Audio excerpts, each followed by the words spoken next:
কাল থেকে মক্কায় প্রবেশে বিধিনিষেধ উঠে যাচ্ছে। পবিত্র হজের মৌসুম শেষ হওয়ায় কাল বুধবার ১১ জুন থেকে উঠে যাচ্ছে মক্কায় প্রবেশে আরোপ করা সব বিধিনিষেধ। হজযাত্রীরা যেন নির্বিঘ্নে হজ করতে পারেন সেজন্য মক্কায় হজযাত্রী ছাড়া অন্যদের প্রবেশ নিষিদ্ধ করা হয়েছিল। এছাড়া কাল থেকে আবারও শুরু হচ্ছে ওমরা ভিসার আবেদনের প্রক্রিয়া।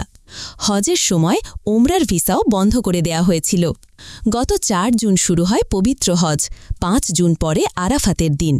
এদিন হাজিরা মক্কার আরাফাতের ময়দানে সমবেত হয়েছিলেন।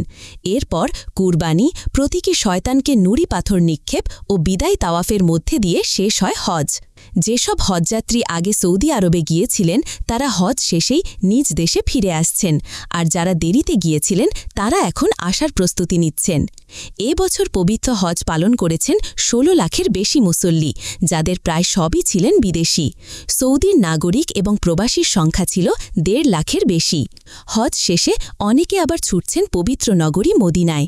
সেখানে তারা মহানবী হজরত মোহাম্মদ সাল্লাল্লাহু আলাইহি ওয়াসাল্লাম এর রোজা পরিদর্শন করবেন। এছাড়া অনেকে মসজিদে নববীতে নামাজ পড়বেন।